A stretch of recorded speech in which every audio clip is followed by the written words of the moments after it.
los otros cuerpos químicos. Los trastornos hemodinámicos son la formación de coágulos de forma, ¿no es cierto? Y vamos a ver las enfermedades trombóticas, las embólicas y el shock. Ese es el tema que nos toca a nosotros. Sabemos muy bien que los componentes de los tejidos reciben oxígeno, nutrientes, y eliminan todos sus desechos metabólicos al torrente circulatorio, a la circulación sanguínea. Se ve que normalmente a nivel de los capilares se retienen proteínas plasmáticas dentro de los vasos sanguíneos y esto permite de que el líquido de plasma sanguíneo se quede dentro de los vasos sanguíneos, ¿no? Y luego tenemos el componente sanguíneo y el componente intersticial. Es importante saber para poder ver cuándo se produce el edema intersticial o el edema de los tejidos. Ahora, existen ciertos estados patológicos que alteran el equilibrio de la circulación sanguínea y van a comprometer el componente extravascular. Por ejemplo, tenemos las alteraciones de las funciones endoteliales, donde hay una lesión de la función endotelial, va a aumentar la permeabilidad de los vasos sanguíneos y vamos a tener pérdida de líquido, ¿no es cierto? Luego tenemos las fuerzas de Starling, que son la presión oncótica, ese juego de las fuerzas de Starling, que es la presión oncótica, la presión hidrostática, van a fallar para hablar de ese edema de tipo transudado. Lo que vamos a hacer ahora es el edema de tipo transudado, que es por la falla de las fuerzas de Starling, o sea, la falla, la disminución de la presión oncótica dentro de los vasos sanguíneos y el aumento de la presión hidrostática dentro de los vasos sanguíneos. ¿Qué significa eso? Que cuando la presión oncótica está disminuida dentro de los vasos sanguíneos, entonces se va a perder líquido hacia el espacio intersticial porque la presión oncótica dada por las proteínas retiene líquido dentro de los vasos sanguíneos. ¿Sí? La presión oncótica está determinada por las proteínas plasmáticas y estas atraen líquido. En cambio, la presión hidrostática es lo contrario. La presión hidrostática es la que expulsa líquido de dentro de los vasos sanguíneos al espacio intersticial. ¿Sí? Esa es la fisiología normal de las fuerzas de Starling. Ahora hay ciertos estados patológicos donde se van a alterar esto, es decir, las lesiones de las células endoteliales, el aumento de la presión hidrostática dentro de los vasos sanguíneos y la disminución de la presión oncótica intravascular. Estas alteraciones van a favorecer a que se pierda líquido de los vasos sanguíneos hacia el espacio intersticial y vamos a tener dos tipos de acumulación de líquido en el espacio intersticial. La acumulación en el espacio intersticial, en los tejidos, significa que es edema, pero también tenemos los espacios, las cavidades corporales. Cuando se acumulan en las cavidades corporales este líquido que es de tipo transudado, vamos a hablar de derrames. Entonces, cuando estamos hablando de alteración de cantidades anormales de líquido de tipo transudado, es edema intersticial o es derrame de las cavidades corporales. ¿Sí? Ahora, ¿a qué llamamos edema de tipo transudado? El edema de tipo transudado es por la falla de las presiones hidrostáticas y la presión oncótica, ¿sí? Donde solamente se acumula líquido con escasa cantidad de proteínas, escasos detritus, todo eso, ¿sí? Entonces, ese es el edema de tipo transudado, porque el edema de origen inflamatorio es de tipo exudado, donde tenemos un líquido rico en proteínas, en detritus, en células más espesas, podría decir.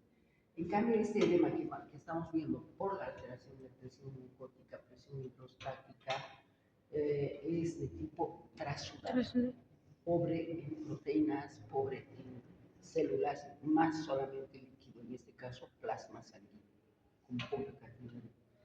Ahora, a eso se llama edema, cuando está mayor cantidad de líquido que se acumula en el tercer espacio de los tejidos, en ese tejido intersticial. Ese es el edema, que puede ser localizado, puede ser generalizado. Vamos a ver cuáles son las causas del edema generalizado, cuáles son las causas del edema localizado. Y hay otro tipo de acumulación de líquidos en las cavidades corporales. Por ejemplo, tenemos en la cavidad torácica, en la cavidad pleural, ¿no es cierto? Y en el peritoneo, a eso se llaman derrames. Es igual, es acumulación de líquido de tipo trasudado, los derrames, pero en cavidades corporales. ¿Sí? Okay. Esta es la fisiología para que se produzca el edema. Aquí estamos viendo las presiones que determinan el intercambio de flujo entre capilares y el intersticio. A nivel de los capilares se hace el intercambio de líquido intersticial con el líquido intravascular o el plasma sanguíneo, ¿sí? Determinado por la presión hidrostática y la presión osmótica, ¿no es cierto? La presión hidrostática es mayor dentro de los vasos sanguíneos, entonces permite de que haya mayor cantidad de salida hacia el líquido intersticial. La presión hidrostática elimina líquido. En cambio, la presión oncótica, que es mayor dentro de los vasos sanguíneos, determinada por las proteínas, tiene líquido. El juego de estas dos presiones es importante. La presión hidrostática va a eliminar líquidos de dentro de los vasos sanguíneos hacia el espacio intersticial. Y la presión oncótica, determinada por la cantidad de proteínas que existe, va a detener el líquido dentro de los vasos sanguíneos. Y la falla de esas presiones hidrostáticas y presiones oncóticas, que son las fuerzas de Starling, van a permitirnos hablar de lo que se llama edema de tipo trasudado. ¿Sí? Yo creo que si va a fallar así, la proyectora es mejor volver a las clases virtuales, así los estudiantes no van a estar, porque yo no voy a colgar esto en virtual, estoy dando presencial. Entonces, si hubiera virtual, ustedes entran en sus casas y pueden grabarlas cada uno. Eso es chido. Pero yo no puedo dejar de pasar clase ahora, así que vamos a pasar. Acá está el edema de tipo trasudado por alteración de la presión hidrostática, la presión oncótica y la alteración de la presión coloidosmótica. Aquí tenemos el concepto, el edema es la acumulación anormal de líquido de tipo trasudado, ya les he explicado que es el edema de tipo trasudado, pobre en proteínas, pobre en detritus, en los espacios intersticiales del organismo. Normalmente el líquido sale de los capilares. Buenas tardes, perdón. Hacia los tejidos, ¿no es cierto?, para nutrirlos y luego regresa por el circulatorio. Generalmente, este intercambio de líquidos, de nutrientes y de oxígeno que existe en la sangre sale a través de los capilares. Eso saben ustedes muy bien. Entonces sale a través de los capilares y las células se nutren. ¿No? Bien, cuando se rompe el equilibrio de la presión hidrostática, de la presión oncótica, entonces vamos a tener la disminución de la presión oncótica en sangre. Eso va a permitir pérdida de líquido al tercer espacio. El aumento de la presión hidrostática en sangre va a permitir la salida de mayor cantidad de líquido al tercer espacio. Ese es el edema, acumulación de líquido en el tercer espacio de los tejidos. Edema de tipo trasudado. Ahora, la clínica, ¿cuál es? ¿Cuál es la clínica?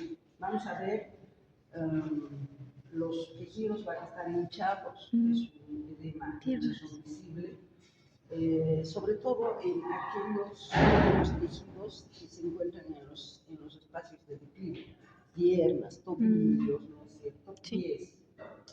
Y la piel se va a ver seca, brillante en las zonas afectadas. Y es importante el signo de la fovea, que es la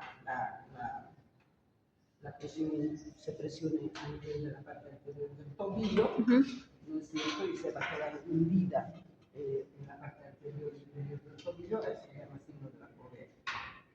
Ahora, ¿cuáles son las causas frecuentes del edema generalizado? ¿Por qué hay edema generalizado y edema localizado? El edema generalizado, el edema generalizado nos va a dar, por ejemplo, de insuficiencia cardíaca, las insuficiencias, los problemas renales, ¿no es cierto? Insuficiencia renal. Eso nos va a dar edemas generalizados. En cambio, nuestras... tienes que enchufar.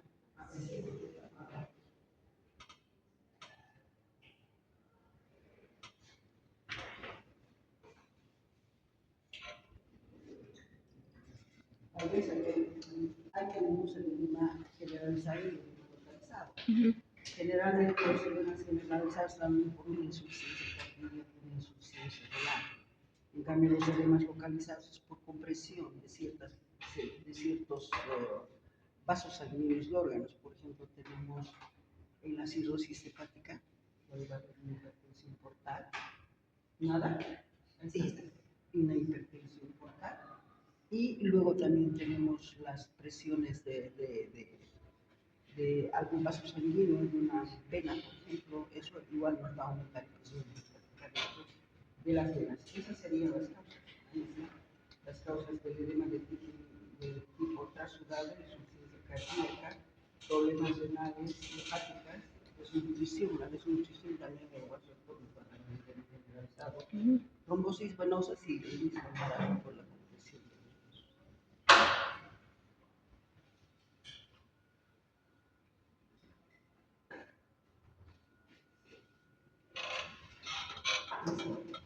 Pues, sí.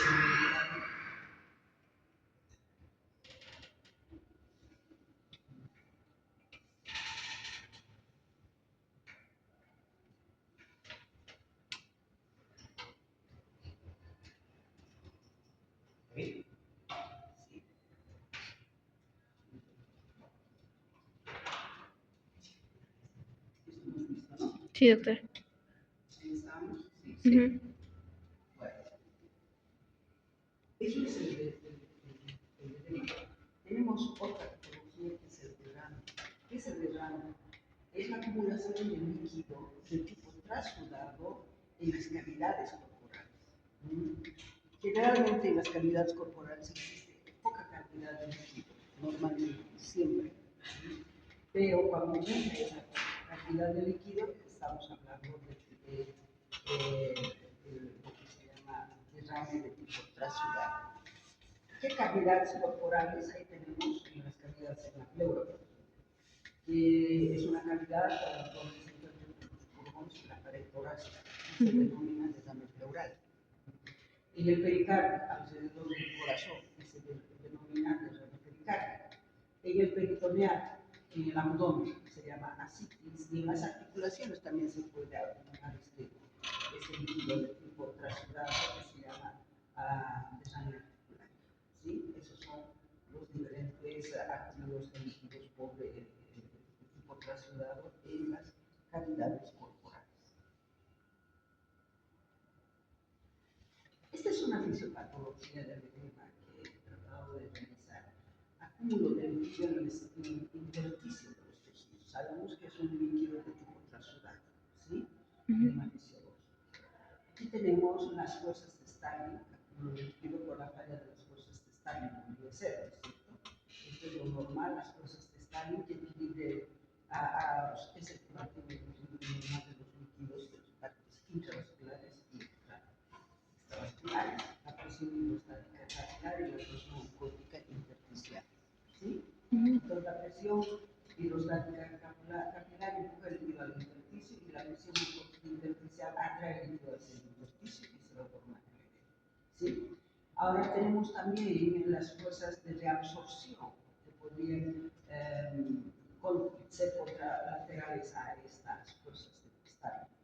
Son retención de líquido en los capilares, ¿no es cierto? La presión osmótica plasmática va a permitir la reducción de la atracción del capilar, ¿no es cierto? Y los bloqueos linfáticos cuando hay una falla del drenaje Hay dos tipos de edema, según su distribución y su mecanismo: edema generalizado y edema localizado. Generalizado. Ahora, ¿cuáles son las causas de este tipo de edema localizado generalizado? Insuficiencia cardíaca. ¿Por qué? Porque aumento de la presión hidrostática venosa y retención de sodio y agua. ¿Sí? En el síndrome nefrótico hay una disminución de la presión linfática por la proteinuria masiva. En la cirrosis hepática igual hay síntesis, menor síntesis de albúmina y presión portal aumentada. La desnutrición igual a anemia, presión coloroscópica también vamos a aumentar. Esa sería la fisiología del edema, que es un recordatorio simplemente. Aquí están las trombosis venosas para hablar de edema localizado, la trombosis venosa, donde hay una presión, aumento de la presión hidrostática local, obstrucción venosa, y nos van a demandar edemas localizados. Las inflamaciones alérgicas, donde hay un aumento de la permeabilidad vascular y trabajación de proteínas. Pero es un edema de tipo inflamatorio, ¿no es cierto? Que es más de exudado. El linfedema, porque hay una obstrucción linfática y aumento de la presión oncótica intersticial, y eso nos va a permitir también el edema anticontractivo. Estos son los mecanismos compensadores. Después, las neurohormonales del edema, el eje de renina, de la renina-angiotensina, ¿no es cierto? Sí. Angiotensina 1 que se convierte en angiotensina 2, tiene sodio, la aldosterona, todo eso que se va a convertir en una manifestación clínica que es el edema. Y luego tenemos la hormona antidiurética, la hormona diurética, la vasopresina, que retiene el agua libre y aumenta el volumen plasmático, ¿no es cierto? Que va a tratar de compensar lo que se está perdiendo el líquido de los vasos sanguíneos. Con esto va a tratar de retener el líquido de los vasos sanguíneos. Y eso es peor, más problemático. Ahí se va a formar la citis, el derrame pleural. Por eso es que está aquí. Este es el síndrome de renina-angiotensina, que con el aldosterona vamos a provocar el edema, y esta hormona antidiurética se presenta para ir en forma contralateral tratando de que no haya edema, ¿no es cierto? Y luego tenemos los respectivos natriuréticos, ¿no es cierto? ¿Dónde nos van a llevar a la natriuresis? Una respuesta contrarreguladora. El diagnóstico del tratamiento es por las hormonas antidiuréticas, ¿no es cierto? Diuréticos o por las hormonas diuréticas, restricción de sodio, y vamos a tratar de que elimine el líquido por hormonas.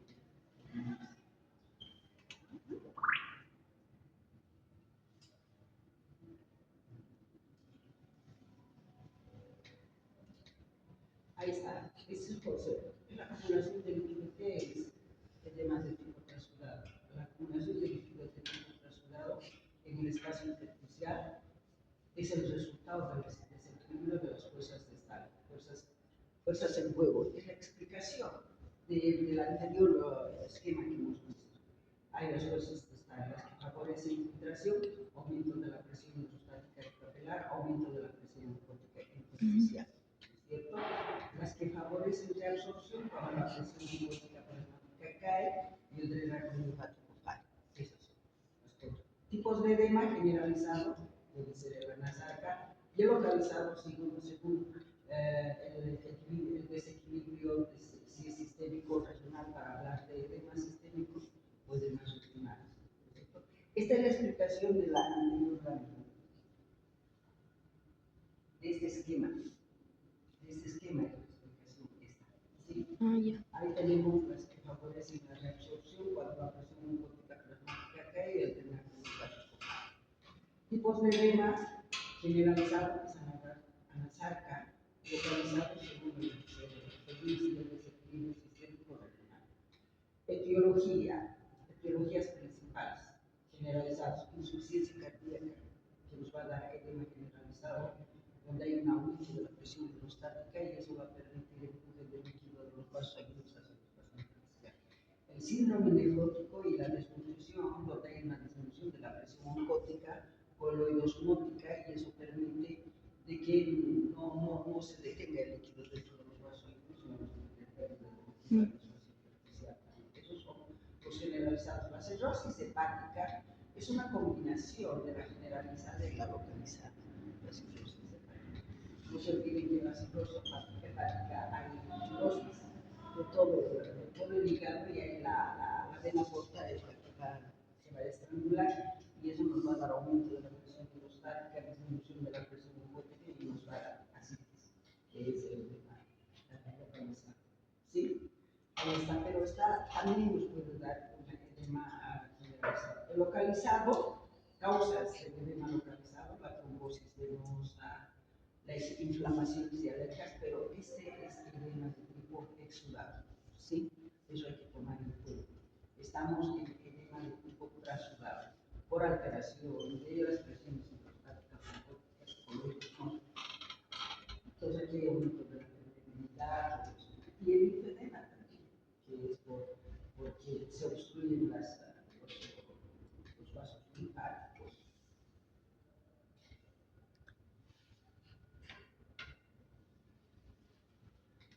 Este es el eje del sistema renina-angiotensina-aldosterona, para que puedan entender lo que está. Es el principal sistema neurohormonal que regula el volumen extracelular y la presión arterial. En el edema generalizado se activa de forma patológica, cascada del síndrome de renina-angiotensina. La renina, que es liberada por esto está mal, no es mes, que es liberada por el aparato glomerular renal ante una disminución de la perfusión sanguínea. Usted sabe que cuando hay una disminución de la circulación sanguínea, llega menos cantidad de sangre a los riñones, que primero en captar esa disminución de sangre a los riñones es el aparato glomerular. Entonces, ese aparato glomerular es el que se va a estimular, y vamos a tener todo esto. Renina, ¿dónde está? Disminución de la perfusión sanguínea, disminución del volumen circular. Como hay una disminución del volumen circulante, la renina-angiotensina, este aparato glomerular va a producir una hormona que es angiotensinógeno, que se va a convertir en angiotensina, ¿no es cierto?, en el hígado, en angiotensina 1, y la angiotensina 1 en angiotensina 2 en los pulmones. La angiotensina 2 actúa sobre la presión suprarrenal, libera aldosterona, vasoconstricción diurética, estimula la síntesis y secreta hormona diurética para solucionar el problema de la hipovolemia. Eso hace el sistema de renina-angiotensina. Por eso estoy pasando mal. La aldosterona actúa en los túbulos colectores renales, retiene sodio, retiene retención osmótica de agua y edema. Es el aldosteronismo, si fuera. Y la hormona antidiurética, vasopresina, es un péptido sintetizado en el hipotálamo y es liberado desde la neurohipófisis. En condiciones de una insuficiencia cardíaca o cirrosis, la disminución del volumen efectivo activa la hormona antidiurética por vía osmótica, retiene el agua pura, agrava el edema y puede causar una hiponatremia. ¿Sí? Se elimina la acumulación de líquido trasudado en el espacio intersticial es el resultado del desequilibrio de las fuerzas estáticas.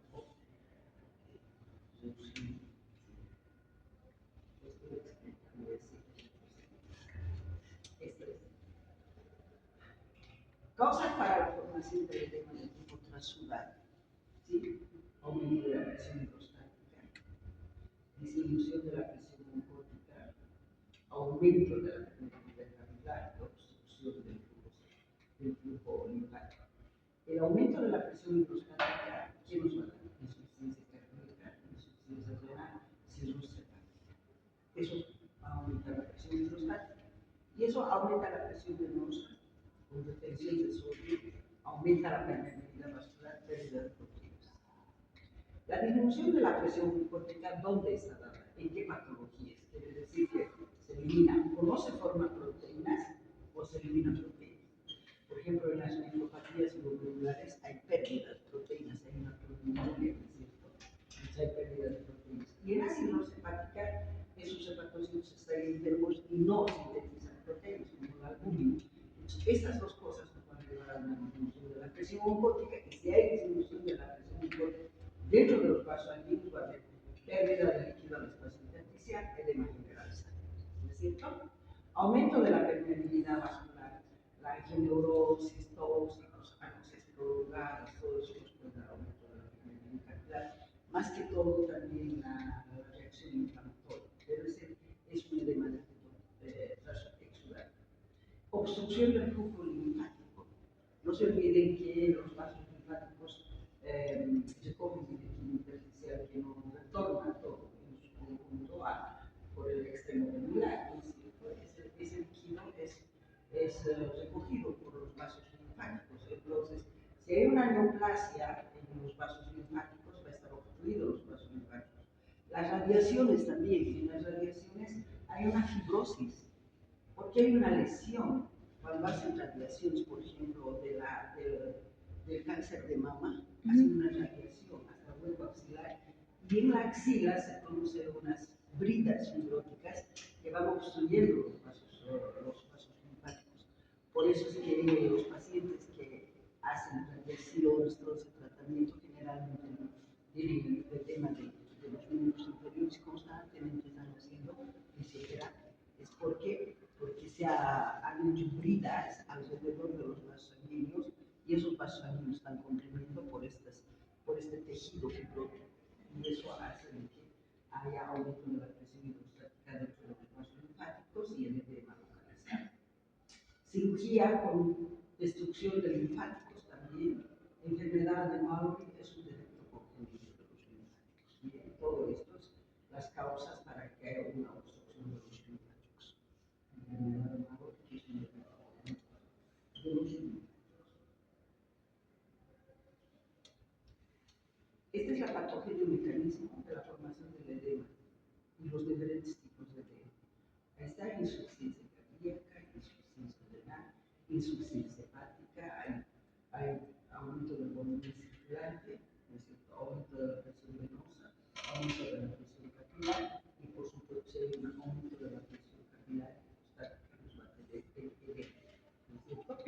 En una insuficiencia renal, que vamos a tener mayor reabsorción de sodio, retención de sodio, por supuesto se retiene líquido también, y mayor se va a estimular la renina, angiotensina, aldosterona, que nos va a llevar a un edema, ¿no es cierto? Y por otro lado tenemos la pérdida de las proteínas, la pérdida de las proteínas generalmente por una insuficiencia hepática, cirrosis hepática y pérdida de proteínas, después las diarreas, todas esas cosas que nos permiten la pérdida de proteínas. Entonces va a haber una menor presión oncótica capilar. Aquí es menor presión oncótica porque la presión oncótica retiene líquido. Y si disminuye la presión oncótica, entonces va a haber también la pérdida de líquido al espacio intersticial, ¿no es cierto? Y la insuficiencia hepática, y esta, la insuficiencia hepática, como la cirrosis hepática, todo eso, son hepatocitos que no sintetizan proteínas, vamos a tener menor cantidad de proteínas, menor presión oncótica capilar, y nos lleva a disminuir las causas y la patogenia para la producción de edema, ¿no es cierto? Aumento de la presión hidrostática, aumento de la presión hidrostática en el espacio intersticial, aumento de la presión oncótica, aumento de la presión capilar. ¿Sí? Esas son la patogenia y mecanismo de la formación de edema de tipo trasudado. Ahí está el trasudado, que la baje un poco más del cuadro, pero se edema de tipo trasudado. Vamos a ver la morfología, cómo se ven los órganos edematizados. Macroscopía, aumento del volumen y peso. Los órganos están más voluminosos, con mayor peso. Se podría decir que es mentira, ¿no? Porque el agua casi no se nota, pero los órganos edematizados están aumentados de volumen por peso. La superficie es turgente, brillante, y queda queda marcada la huella digital cuando estamos comprimiendo los superficies de declive, especialmente a nivel de los tobillos, que se llama el signo de la poder, ¿no es cierto? Al comprimir la superficie a nivel de los tobillos en la parte anterior. Al corte, resumen líquido, fluido y gelatinoso, es importante. Cuando nosotros estamos cortando un órgano edematizado, va a salir un líquido fluido casi gelatinoso. Esa es la macroscopía. La microscopía, el líquido no se tiñe, pero está ocupado en espacio en los tejidos. Entonces se van a ver espacios vacíos, por eso se dice, se observan separaciones entre las células y el tejido conjuntival. Quiere decir que las células están nadando en el líquido intersticial. Y va a haber compresión de las venas por el líquido se comprime. Se tiñen desde nada, porque el agua no se tiñe. A veces se colorea de un rojo bien bajito por la presencia de proteínas plasmáticas. A veces ese edema se tiñe de un color rosado finamente granular. ¿Qué se está tiñendo? No se está tiñendo el agua, se está tiñendo las proteínas plasmáticas, condiciones de oxígeno, ¿sí? Pero el agua en realidad no se tiñe. Acumulación de líquido en las cavidades corporales que forman los derrames, y hemos visto que son los derrames, es la acumulación de cantidades anormales de líquido de tipo transudado en las cavidades corporales, como por ejemplo en el pericardio, en el espacio pleural, ¿no es cierto? Ahora, causas de derrame. En la pleura, el derrame pleural puede ser una neumonía, tumores. En pacientes mayores, por ejemplo, cuando nosotros tenemos en la radiografía un nivel hídrico en el espacio pleural, tenemos que tomar muy en cuenta que probablemente sea un tumor en mesotelioma, ¿sí? Entonces, las neumonías, los tumores y la falla cardíaca, renal o hepática. No se olvide que la falla cardíaca nos va a dar edema generalizado. El renal también nos da edema generalizado. Y no se salvan las cavidades corporales. En el pericardio, cuando hay un derrame en el espacio pericárdico, tenemos que pensar siempre en una metástasis de los tumores malignos a los espacios pericárdicos. Y el infarto cardíaco y la uremia, esas son las causas para el derrame pericárdico. ¿Sí? Miren la uremia y el infarto cardíaco. En el peritoneo, asitis, la cirrosis, es la primera. La cirrosis nos da asitis, que es la acumulación de líquido en el espacio peritoneo. El síndrome nefrótico, la falla cardíaca y las neoplasias.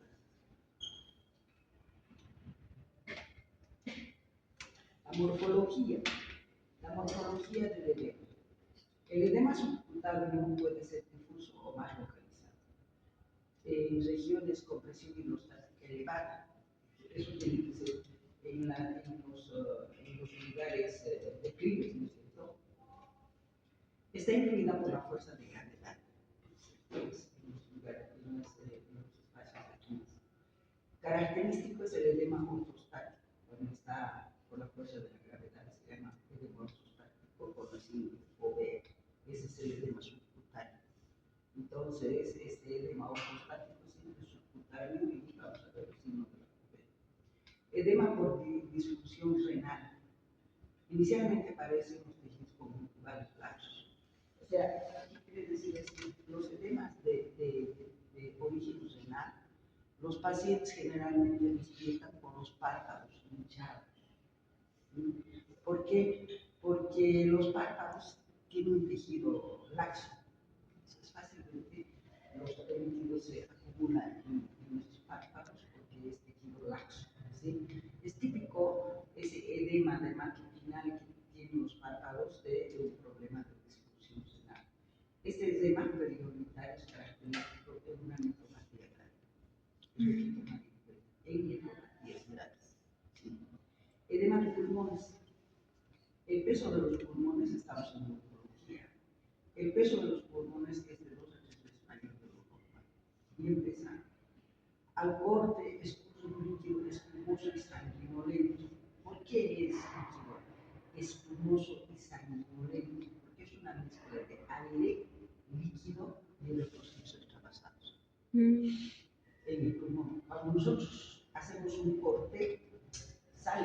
líquido sale la sangre con burbujas, espumoso, porque eso quiere decir que ese pulmón ha estado funcionando, todavía ha estado agregando aire, por eso es líquido espumoso. ¿Sí? El edema cerebral puede ser localizado o generalizado según la extensión de la lesión. El encéfalo muestra un estrechamiento, esto es importante, un estrechamiento de los surcos y distensión de las circunvalaciones, que resulta por compresión contra el cráneo rígido, ¿no es cierto? Se devaliza el cerebro y va comprimiendo contra el cráneo, entonces las circunvalaciones se aplanan y se vuelven de color pálidos, pesados, gelatinosos.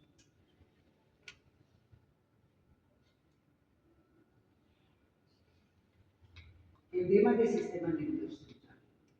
Causas: obstrucciones vasculares, una embolia, una trombosis, tumores, edema citotóxico también, necrosis cerebral de cualquier origen, obstrucción de líquido cefalorraquídeo y malformación sin tumor.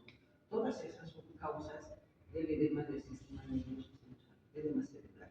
¿Sí? Embolias. Vamos a ver qué es un embolo, es una masa de coágulo desprendido que viaja junto con la circulación más sanguínea y se encuentra lejos del lugar de su origen. Eso es un émbolo, es un fragmento de coágulo formado dentro de los vasos sanguíneos. Trombo es una formación de coágulos que está adherida muy fuertemente a la pared de los vasos sanguíneos. ¿Sí?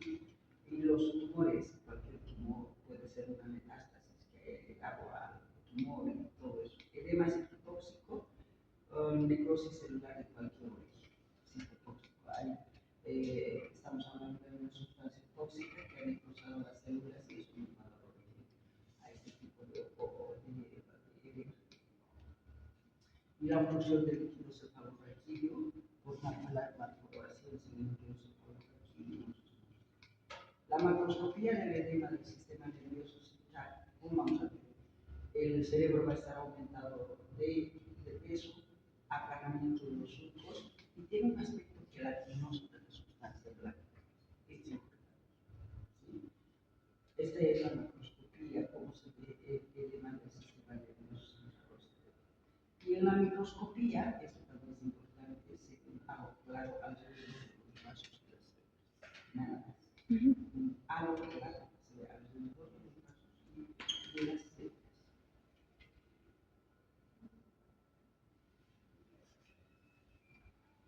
La morfología del edema de los pulmones.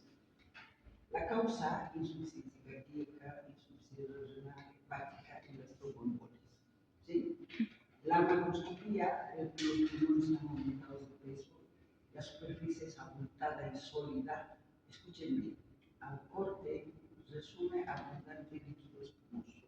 Quiere decir que ese pulmón estaba funcionando, intercambiando aire. Estaba llegando al aire, por eso es líquido espumoso. ¿Sí? En la microscopía, el líquido que ocupa los espacios alveolares favorece el desarrollo de las neumonías. Las células se van a ver alrededor de espacios claros líquido en la microscopía del edema pulmonar. Los espacios alveolares están ocupados por un líquido proteináceo, favorece el desarrollo de las neumonías porque se puede infectar ese.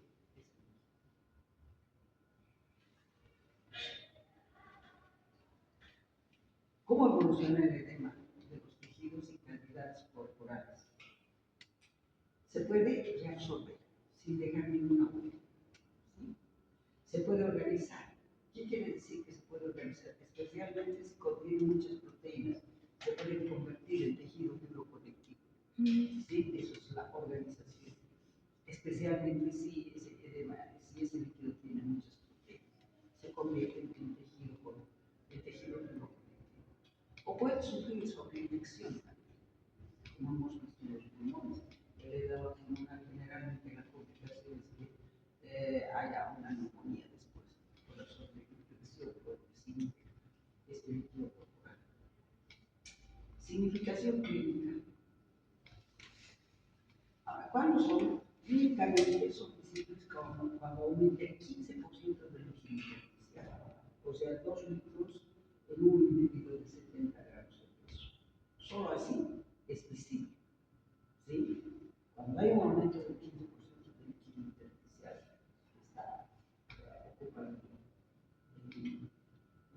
alza normales de registro. Se presenta en regiones maleodotibiales, en regiones sacras, áreas periculares, genitales externos, todos lo hemos visto ya, ¿no es cierto? ¿Qué es la nasárea? Es el edema generalizado que afecta inclusive a las mucosas, eso es la nasárea. Todo el organismo, inclusive las mucosas, están generalizadas, eso es la nasárea. ¿Sí? Si no ocurre esto, ese edema generalizado que tiene que estar las mucosas más afectadas para decir que es anasárea. El edema cerebral usa con cefaleas, vómitos en escopeta, no se olviden, y convulsiones. Cuando tengan alguna persona que está vomitando en escopeta y está convulsionando, quiere decir que ha tenido un traumatismo craneoencefálico, ¿sí? Que está haciendo edema cerebral. Es bien peligroso el edema cerebral porque puede obstruir, ¿no es cierto?, entrar a la occipital y luego se dice, obstruir las vías respiratorias. Edema pulmonar, bloqueo de la ventilación. Claro, el pulmón, las cavidades alveolares están ocupadas por líquido, pero no hay espacio para que entre el aire y vamos a tener bloqueo de la ventilación, oxígeno. Entonces, el edema pulmonar nos va a llevar a una anoxia, ¿no es cierto? ¿Entienden eso? ¿No es cierto? Si en las cavidades alveolares hay agua, no se puede hacer el intercambio sangre-oxígeno. Aire-oxígeno, ¿no es cierto? Sangre y aire. En los tanques interalveolares, entonces eso nos va a llevar a la falla de la ventilación y a una anoxia. Sí, muchachos, eso es todo.